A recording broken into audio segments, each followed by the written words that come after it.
Hi, and welcome to the It's Just Business podcast with myself, Richard Price. In this podcast, I interview some of the best business minds and entrepreneurs, diving deep into their business journey to get those valuable business lessons they have learned for entrepreneurs like you to succeed on your business journey. So listen up, listen in, let's begin. Hi, everybody. Welcome to It's This Business podcast. It's myself, Richard Price, alongside a very special guest today. Today we have Asher Budwig, and he is the owner and founder of a very special company that many of you may have heard, Lolas Cupcakes. Hey, Asher. Hey, thank you for having me on the podcast. I'll just correct you there as well, but it's a positive correction. So, right. I think it's a good thing for your listeners. So, I didn't found Lola's. Two girls did back in 2006, but I was sort of asked to carry on their vision in 2011. But I think it's a very personally positive story because I don't think you have to know. I wasn't a baker before. I didn't know what a cupcake was before 2011, but we've been able to turn something which was a sort of relatively small business into something a bit bigger. And I think that's a good point that, it doesn't matter if you haven't potentially got that experience or those expertise in that area. You can always learn it. You can always learn on the job, and it shouldn't hold you back. Absolutely. Okay. Yeah. Thanks for the correction. All right. So, and you can see this isn't rehearsed. This is the first time I speak to you. Yes. So great. I mean, could you tell us just a bit about yourself, Asher, your background, where you was brought up and, Sure. How you sort of came about Lolas Cupcakes? Sure. So my dad was born in Colombia and my mum was born in England. And I was brought up and raised in Watford. Went to a school there called St. John's near where I used to live. I went on to study management studies at Nottingham University. And around that time, actually, my two parents split up. So they kind of moved homes and stuff like that. And when I was coming back from university, I knew that I had to kind of find a job and do something. And in that first summer, that's where I started kind of working in Camden Market. And that's kind of where my journey started. But yeah, that's a bit about, I suppose, where I've come from. Did business management at university, but to be honest, the only thing I took out of it was Microsoft Excel, and everything else kind of, I feel like went in one ear and flew out another at some point in time. There's nothing wrong with Microsoft Excel skills. It's very valuable. Absolutely. So I bet you're a man who loves a spreadsheet. Can you tell? So interesting. So relatively sort of course, normal background. What do you think gave you that? You said you worked in Camden Market, and that's a great market. It's hustle and bustle there. It's very vibrant. Would you say perhaps that influenced you in terms of you wanting to own your own shop or your own business, and giving you that sort of go-getting, Sure. desire? People always throw that question, was it because of, what drove you towards that, or was it kind of your environmental, or was it perhaps your family, or were you surrounded by someone? So I have to note at this point that my dad founded a company called Lolas Cookies, which went on to have 100 stores across the UK. Now, that's not why I'm involved with food, but there's certainly some context to that. I was always, I was always around all the cookie stores. I was always baking cookies at home out of the freezer. So I kind of had some level of experience. So there's certainly some context to it. And I suppose it's just that kind of familiar aspect. So I felt more comfortable, I suppose, going down the line of food. And, we always try and do things that are comfortable to us, that sort of small stepping stones to things that we know. So perhaps that's why. So when I did go on to Camden Market, I did set up a small food business there. Right. And that in turn kind of transpired to Lola's over time. Right. So essentially, you've seen your dad's business. You've been sort of fingers, covered in baking chocolate and flour and since a young age. And so I guess it was somewhat in your DNA and in your.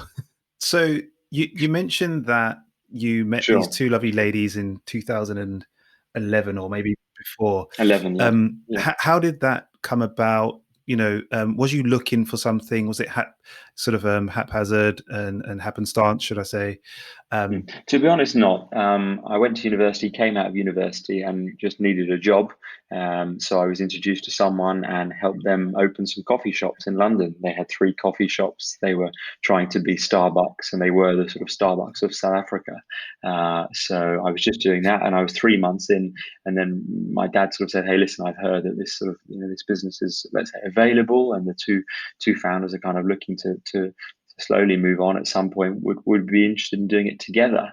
And I said, look, yeah, that sounds really interesting to me. And I left what I was doing after a couple of months and jumped ship. But I think the thing there is that even if you don't find that sort of perfect fit for what you want to do, and I didn't necessarily want to run three coffee stores or help them grow the business. That wasn't necessarily what my sort of long-term dream was or ambition, but it was something relevant. It was in the industry, and I was kind of happy to do it. And I think I always say to people when they ask me, what should I do to start? What's my sort of first step? I said, just get out there, get some experience, because things do lead to other things when you're in the right environment. Yeah, absolutely, absolutely. I mean, there is a saying, "You're a product of your environment," and and the other thing of luck is when preparation meets opportunity. It's a bit of that as well. Definitely. Interesting. So how did the business look when you first saw it and you laid eyes on it? What was the setup in terms of size?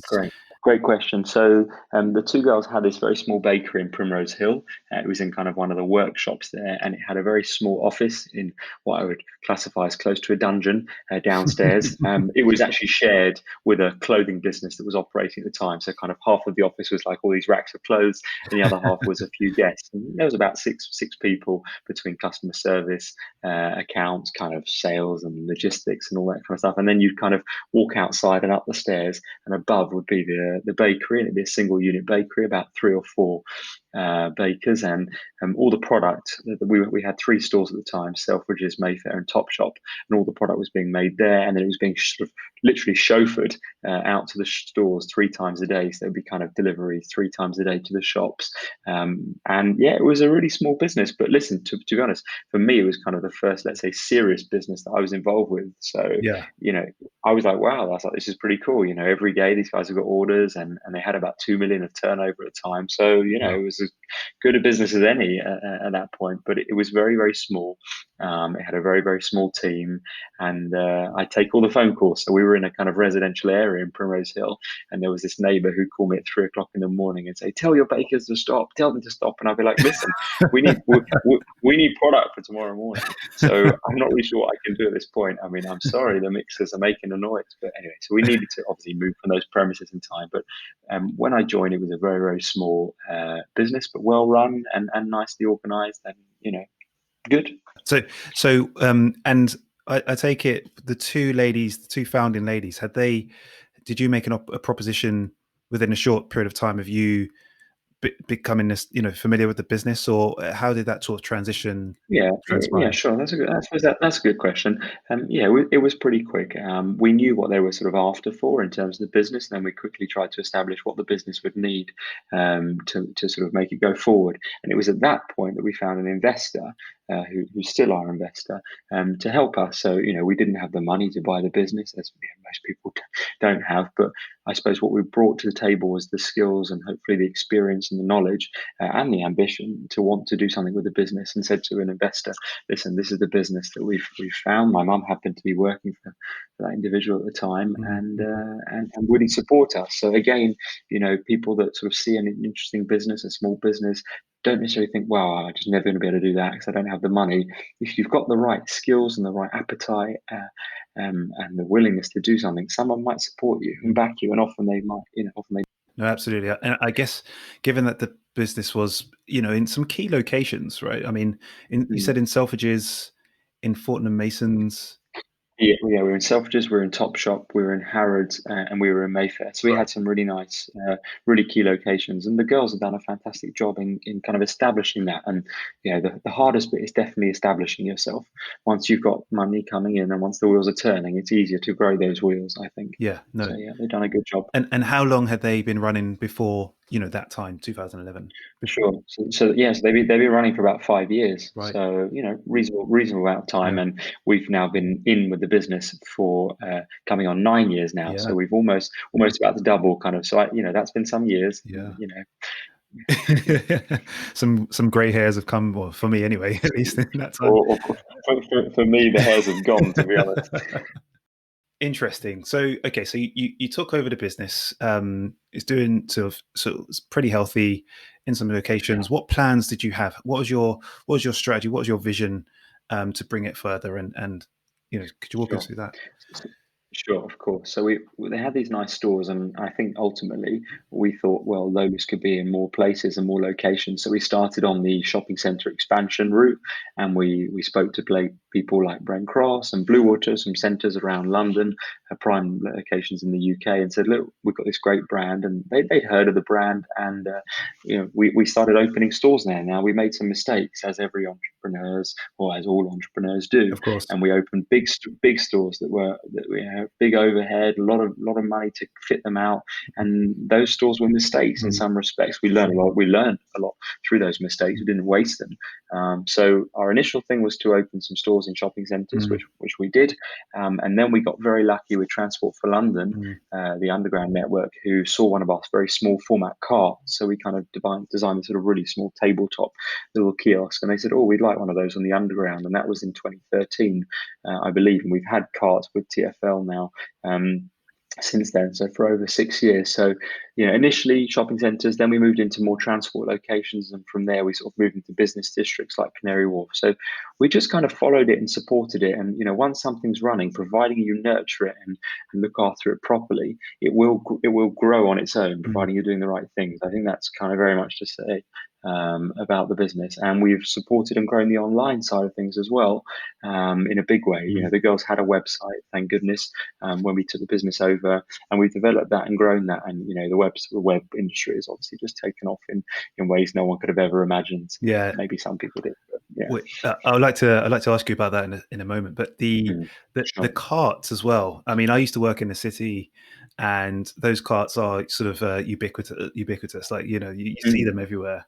Um, mm, and I always thought that's a fantastic idea, because people will rush home from work, maybe haven't got the birthday present or something like that, and so they could pick up a cupcake, or it's one of those very, it's a luxurious, cheeky like treat for yourself. They must have done superbly well, I imagine, because it's relatively small, size that you're taking up. Imagine the rent's quite low, relative. I'm assuming, but you perhaps correct me. But the turnover and the footfall is very, very high. So Sure. Look, we've been lucky with some of the locations. I think it's similar to what you say. The commercials seem to look very good. Arguably, we did pay high rent for some of the better locations. But you're right. Small investment, easily movable if it wasn't working, and people were happy. And there are always things to buy cupcakes for: birthdays, small celebrations, thank yous in the office, and we kind of just rolled on with that. And then we made a big deal with seasonal things like Valentine's and Easter. So if people are listening, whatever their business is, whatever those special moments are for their customers, maximize and capitalize on that, and serve the customer the things that they're looking for. So Valentine's Day, we just go mad on, and people didn't typically buy cupcakes on Valentine's Day, but we sort of branded it and marketed it in a way that I think felt like a common sense step for our customers, and we've been very fortunate in that way. So yeah, the carts have been great for us, in helping the business grow and kind of geographically getting brand recognition. So there's this whole thing about, oh, retail's dead and online, online, online. I actually think there's a balance, and we talk about it a lot in our business. I think the stores there's a symbiotic relationship between stores and online, and they have supported our growth, definitely. interesting. Yeah, I mean, especially this year, like a lot of businesses have had to, or last year, should I say, 2020, COVID-19, everybody's had to fight for their lives, essentially, and rethink and reposition their businesses just to survive. And it's been challenging, I imagine, for a lot of business owners out there. How have you, what changes and shifts have you seen? You said online plays a part. Have you seen like the percentage of that business grow quite a lot in the last year? Like, due to this? I think quite a lot's an understatement, to be honest with you. March the 17th, we heard, right, close every one of your stores, and we saw obviously our store revenue plummet and our online revenue skyrocket. To put it bluntly, I mean, Wow.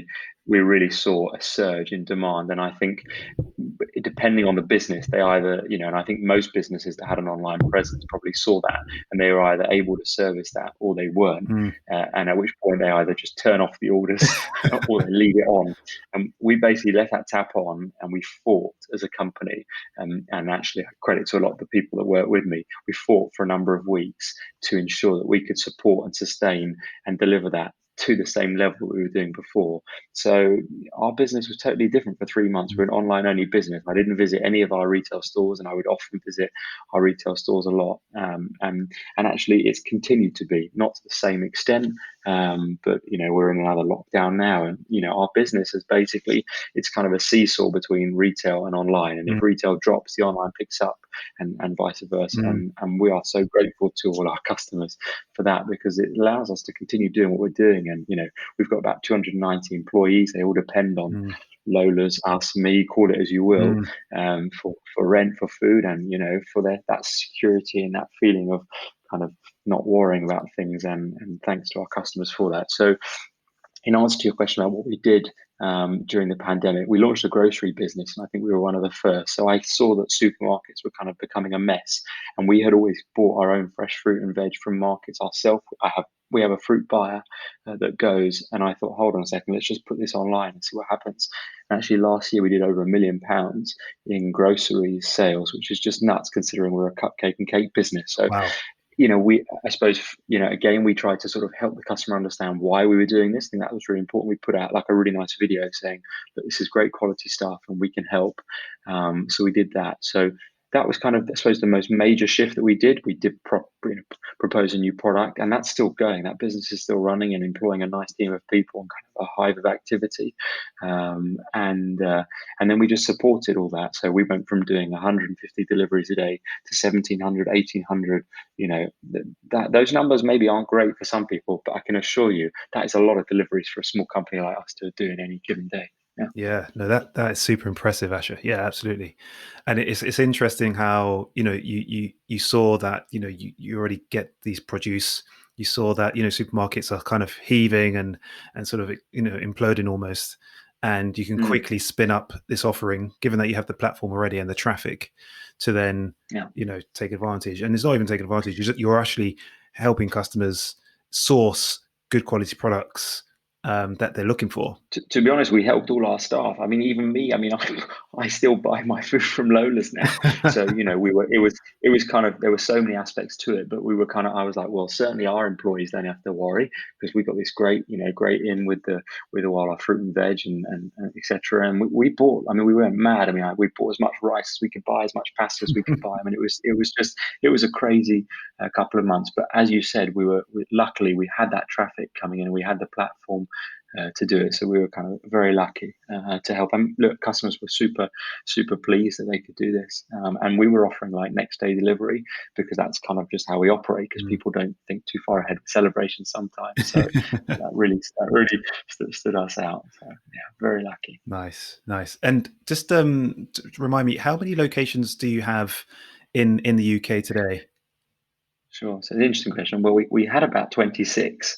Um, we've got about 7 open as we speak today. We've sort of kept a few open just for sort of click and collect and stuff with the lockdown. But yeah, there's over 20 trading locations across the UK, and they serve as trading locations and also kind of pick up, so people can kind of order and pick up a cake from there, which has worked really well. Right. Yeah, I noticed on the website you have these lockers essentially, Yeah. which I Okay. thought was a really cool concept. Yeah. So I was a market trader, so I was subscribed to kind of a magazine they have, and I once saw an advert for a red phone box that a guy was marketing to sell, and I was like, this is a bit odd. Anyway, so I thought, what could you put in a red phone box? And I sort of, just sort of thought about it for a while. I thought, oh, people could pick up cakes from a phone box, perhaps. So then I found a company who were mad enough to make a locker small enough to fit in a red phone box, and that was not easy. And then you had to make Then you had to make the phone box secure so people wouldn't kind of open it and urinate in it and all these kind of considerations. But we started off with 2 phone boxes with 2 collection lockers in them, and we now have 17 collection lockers, and they're refrigerated, so that kind of has to all be considered as well from a kind of heat dissipation point of view. So yeah, that was kind of every year's thrown a new challenge, and that was the kind of 2019 challenge, collection lockers. They've been very successful. I mean, we've got some big lockers out there, and they have loads of collections. So yeah, that was kind of just a different kind of journey, but it was just about connecting dots, I think, for us. Genius. And there seems to be a trend, Asher. Like, you had the carts, you have the pickup lockers. You this last year you've sort of tagged on the sort of groceries side of things. You seem to be someone who's always pushing and thinking, what's next. Is that just sort of part and parcel of you being so, I guess, excited and passionate about Lola in the future? What sort of, where do you get all these? Yeah, I'd say so. I'd say it's a passion and an enthusiasm for kind of doing what one does really, really well. Whenever we do these things, I mean, I flew out with a small team to Italy to meet the company who are making the lockers because I was just dead excited to meet them and, find out about them and kind of quiz them on it. And same for when we build our carts. I'm on the train to Sheffield often to kind of meet the manufacturer, and we walk through the carts and we're walking through the factory and we're tweaking this. So yeah, I suppose I have a deep care and enthusiasm for what I do. And we're actually working on a kind of whole solar venture at the moment, and I'm kind of deeply passionate about that. I'm learning as much as I can and studying late at night. So yeah, I think you've got to be, if you're doing something, you give your best and throw yourself into it. And if you don't feel comfortable doing that, or if it doesn't come perhaps say naturally to you, perhaps are not in the perfect thing for you. But yeah, I've certainly always tried. And like I said, I will say that we've always had a very, very good team and always been supported by great people, and that's also key to our success, definitely. And on that note, I mean, how have you, how do you think you've managed COVID and the changes, as a leader of the company? Everyone kind of looks towards you for the sentiment, the rhythm of the company. How did you manage that communication wise? Sure. and to reassure them? Sure. Good point.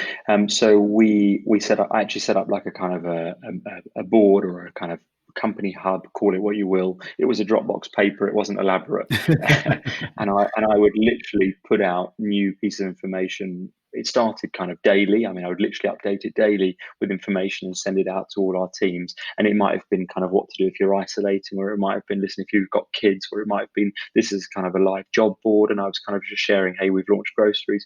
I was communicating to all of our employees in a way that we've never really done before, with such velocity.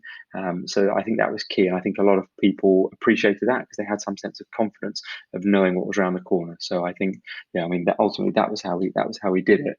And I pulled people who were doing different things, or perhaps weren't doing things at that time, to help in other ways. And God, it was so amazing to see how certain people had such amazing transferable skills that they could lend. And those people, some of those people are still now in these kind of new jobs and new positions and things like that. So I think look around you, whether you've got 1 employee or 10 employees, or however it is, and give people the opportunity to shine, because people do shine. So yeah, communication and just grabbing everyone. I mean, I got our area managers from our stores, and I said, guys, we need to find 50 drivers, and we need to do it now. And I was texting friends, we were posting things on Facebook, we were just doing whatever we could because we needed drivers. Right. It was the only way we were going to do this. I mean, it's all well and good taking the orders, but you've got to fulfill them. So and then we got this. Anyway, so that's how we managed to find literally 50 drivers in about 3 or 4 days. Yeah. Wow, It was mad. That's impressive. So, I mean, I think I've seen a few Lola Cupcake vans around, and I think one of them was electric. Are they all electric? I wish.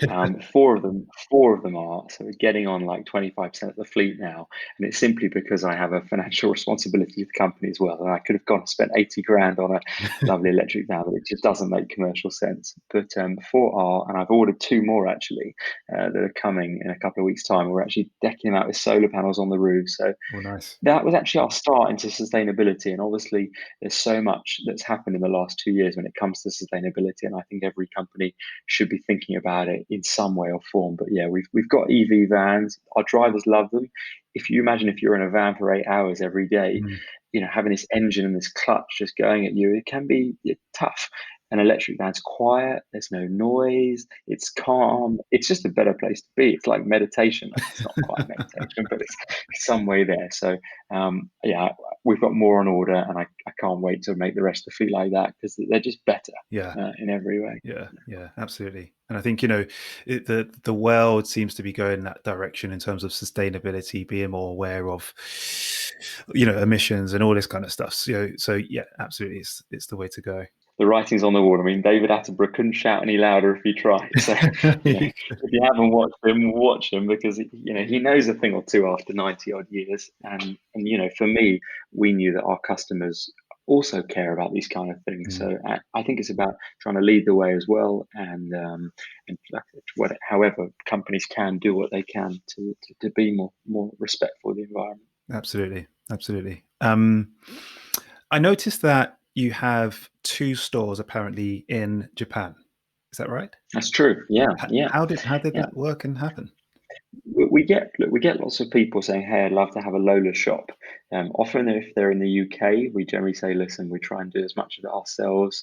But we do talk to people overseas. We say, "Sure, if we find the right people." And often we look for small kind of people who we knew would dedicate a lot to it. So I went out to do the training. I think it was back in 2015 or 2016 now, and we opened the first store in Harajuku. And their bakers came over and learned with us and trained with us, and then they went back out there. Then we went out there to train their team, and we also sent out lots of kind of materials, because some kind of sugars and butters and things are not quite the same, and that does implicate to make a great cake. So that's how that came about. And then we went to other areas. So we did stuff in Bahrain and Dubai and Saudi. Some of it worked, some of it didn't work, and often due to the people and kind of what they want from the business. But yeah, Japan's great. They're trading. We've got a lovely franchisee there. She's got a very nice team. And yeah, it was amazing actually to open a store in Japan. It was just a surreal experience. The Japanese are kind of very specific with their culture, and I was just blown away by that. And I was like a classroom teacher, kind of. I was training like 10 people, kind of what a base of a cupcake was, and the topping and an icing, and I was kind of trying to do it in a fun kind of way. So yeah, we listen. I suppose there's a balance between taking every opportunity and doing it versus being able to do what you do really, really well. And maybe we jumped a step too far there, but people, obviously, whatever business you do, you are going to get people, tapping you on the shoulder at some point saying, "Hey, I love what you do. Can we do it in a similar way?" And I think just be open to it, consider it, but just manage your own time and what you're able to do. Yeah, no, agree. And I've been to Japan before, and it's a fantastic place, and I can only imagine they're taking it to heart. Every sort of bit of recipe, that the tenacity and the accuracy that they have is just Oh immense. yeah. So yeah, it's great culture. I mean, they do things better than us in some ways. I mean, the way they position their cupcakes is just so perfect. You just, it's something you can't do here. It's the culture. I know. It's from within. Yeah, no, I know. Lola Cupcakes within. Um, so it's been, I guess, 10 years at the helm. You Mm, have. mm, mm. In that time, what sort of marketing strategies or things have you done and pulled out the hat, apart from your, telephone boxes and things like that? What has worked for you? Maybe even Sure, advertising, if you do that, or taking sure, social media seriously. What have you seen sure. good returns from? Sure. So we have always taken photography very seriously and made sure that kind of our products look as great as they can. We've done PR to some extent. We've kind of tried to keep sort of a closely knit set of journalists kind of up to date with what we do to get some print stuff. But none of that has sort of done that much for us, to be honest. Our newsletter is quite successful. So we have a kind of pool of customers, as most companies do. And I'd say just keep going at it, because we often get between 15-20% open rate, sometimes more. And we now are sort of tracking kind of the spend that comes from those newsletters. And as the numbers have kind of got bigger, they've become more important. So newsletters we've always done and done well, and e-newsletters, and we've had a lot of traction from them. More recently, we've spent a lot of time producing video content, both for products or kind of in and around the company on YouTube and things like that. Mm, And we've done some lives, we've done live baking and things like that on our channel. And that kind of rich content from a marketing point of view has worked really well. mm, And now we're sort of trying to, I use the word attack very gently, attack all angles. We're doing print marketing, we're doing advertising on Facebook, we're advertising on Instagram, we're doing Google ads. We've brought in people within the company. I'll talk about that in a moment. We've brought in people within the company who have expertise in these areas. They were people actually that worked in the company before and have just shone to do these kind of things. So I suppose wide angle of attack, trying to do most of the basic things that everyone is doing mm, and just trying to build upon it with competencies. There's no real unicorn. I think the unicorn, if I'm honest, is the fact that we've had, from an online point of view, is the fact that we've had those 20 stores kind of backing up and supporting everything that we've been doing online and driving traffic to the website, because that's the holy grail, isn't it? How mm, do I get traffic to a brand new website? mm, And it's a blend, I think, of all of those things together. mm, mm. Yeah, I mean, I think given that you have a great deal, especially in the UK, you know, of brand awareness, um, that that gives you a good solid platform to then, manage that relationship through emails or through your social media accounts, because you have this following, and it's an iconic sort of brand, really. You think of Lola Cupcakes, it's just pure quality and luxury, and people, the product itself is fantastic. So I guess as long as the product's great, and you maintain that sort of consistency, I think everything else is just a multiplier in a way. Yeah, I mean, obviously we're finding new customers the whole time. We're trying to delight the existing customers that we have, and it's hard. People are very perceptive about a cake. Because people want a cake just so. So Mm, I'd say we get it right 99.5% of the time, and that's what I tell my team. Yes, you're going to have the odd customer that isn't delighted, and we work really hard to try and kind of convert that. And I think that's something I suppose I would say is that customer service is absolutely paramount. Looking after your customer and going over and above. And we spend a lot of time trying to make sure that is great. I mean, we have a great phone service. You don't wait long at all. We respond to emails within 3 hours. We spend a lot to try and ensure that customers kind of feel that level of confidence when they work with us. So small, big company, it's really, really important. No one likes sitting on the phone holding for 15 minutes to try and speak to someone. your call is important to us. We know you're waiting. You have no idea how long I've been waiting. That's kind of what you're thinking at the other end. So, yeah. And then it's like this labyrinth, isn't it? You have to press one and then press two to press three, and then they might say, your query has to go online only, and this call's being terminated. So yeah.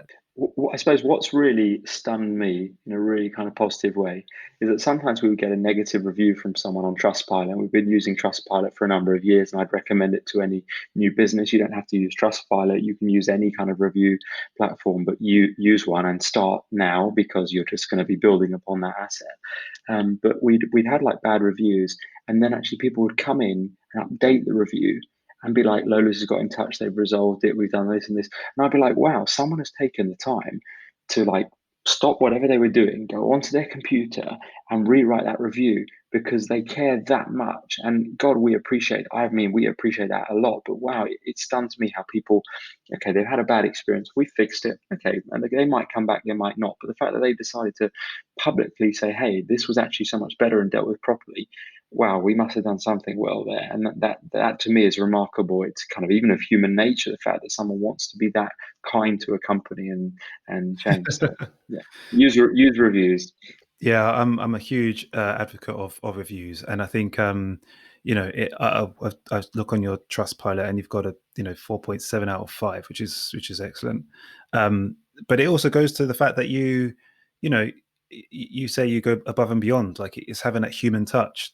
Some customers, they don't feel like they've been valued, or they feel a bit let down, and the fact that your team have been able to turn it around their opinion, so much so that they've gone back on to correct it, is testament to your team and the culture and the vision, and just making sure that you do take every sort of touch point with your customers seriously. I think every business is different, but when it comes to us, we deal with people's celebrations, and people's birthdays don't come around twice a year. It's just once a year. So we recognize in turn that we have got to fight to put things right. And that might mean moving mountains. And I think my team actually do move mountains most days. And that should be the culture that I think every business tries to employ. But if a cake gets damaged, we try and fix it. We try our absolute best wherever the customer is, whatever the cost, no matter what. It's not about the money for the cake. It's about making sure that customer gets the cake on their celebration. So that has always been kind of our mantra, and I always tried to drive that hard with everyone. And often people think I'm mad. We spent hundreds of pounds on taxis to different places, but it's critical. Yeah.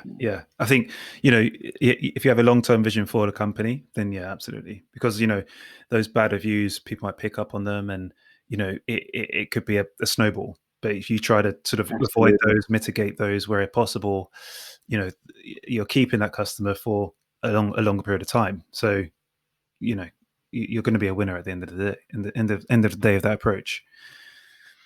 You seem to be quite a sort of studious or very or say intellectually curious person. Do you read a lot? Are you constantly learning? How do you sort of feed yourself with? Sure.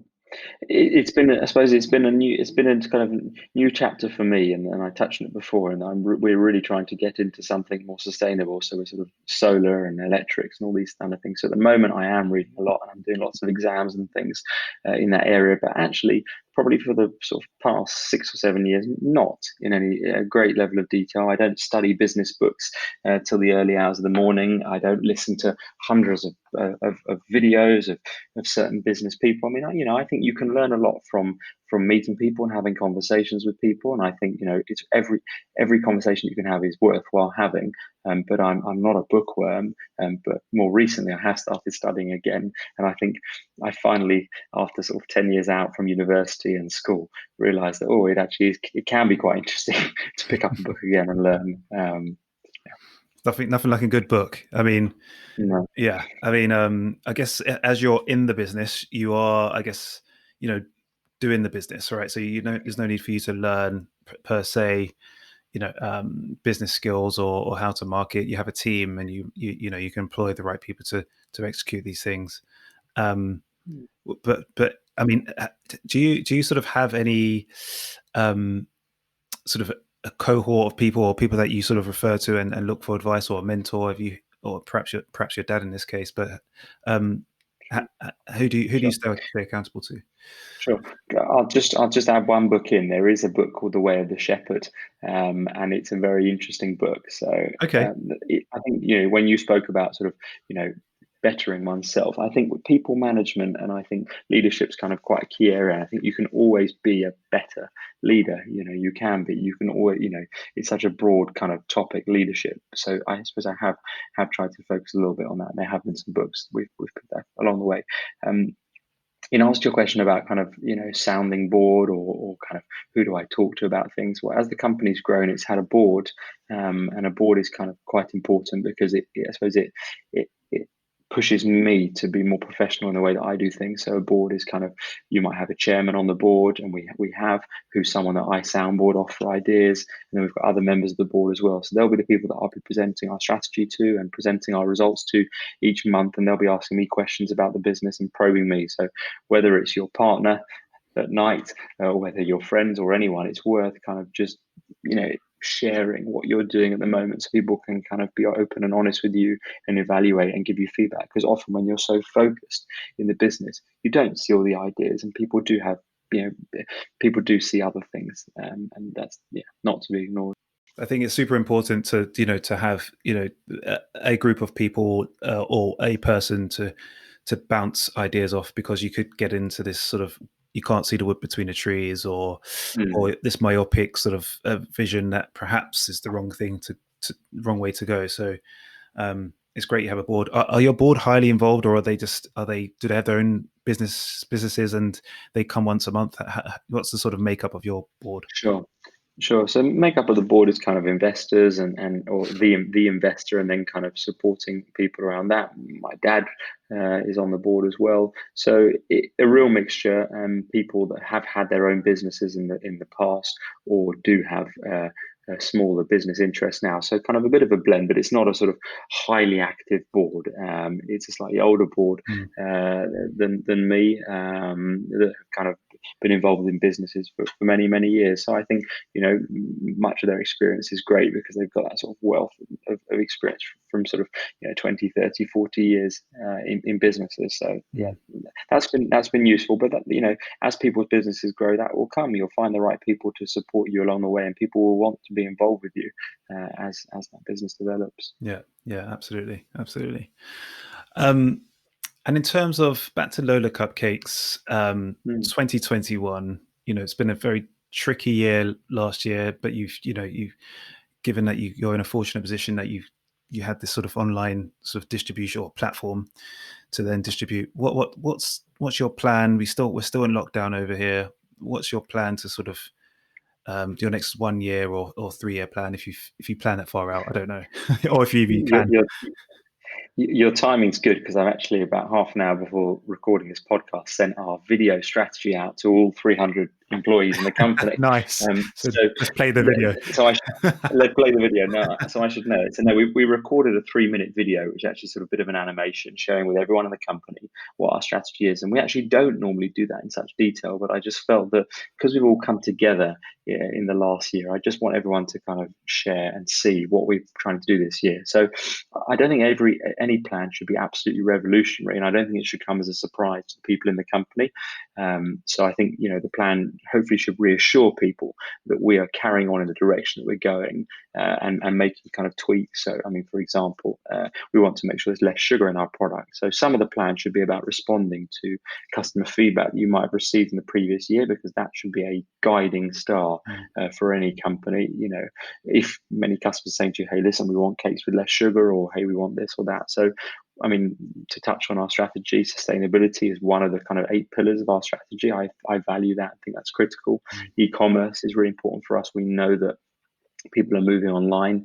We've got some rationalization to do in our retail business. So some stores are making money and some stores have been losing a lot of money during COVID. So we're kind of looking at that area. We focus on the people. So I'm going to be promoting the Cycle to Work scheme. And I know we've talked about bikes, but Cycle to Work schemes, like, we're going to really actively promote. So ways for our people in the company to essentially live better and save more money, and therefore have more money.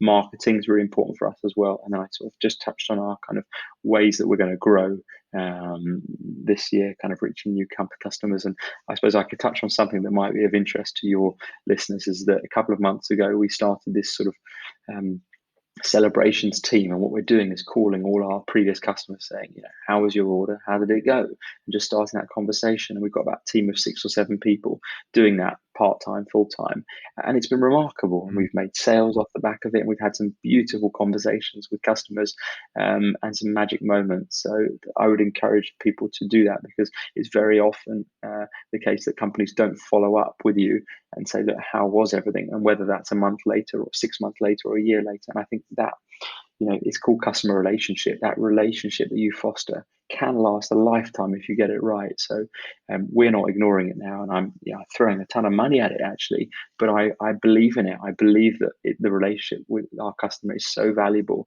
and I keep getting sent the audio calls from the guy who's running it, and every time I love to listen to them, because they make me feel happy about what we're doing. So that's Yeah. our headline strategy for the year. You've received it about 20 minutes after all the Lola's employees. Nice. Up to date. That's it. Fresh off the press. um, yeah, I think that's great as well. And I think if you think about your business and what you're offering sort of a piece of happiness in a cupcake, really, and it's for moments during the year and moments and events, right? It's not just a birthday. It's not just Valentine's, but there are multiple events during one person's year, where there's a reason to buy a cupcake. This little this thing in your hand that is like happiness, essentially, right? So, it's you're right to foster those relationships and keep those customers close, because it's not just transactional. it's, they're very much bought into what Lola Cupcakes bring. So it's a good move. Absolutely. Look.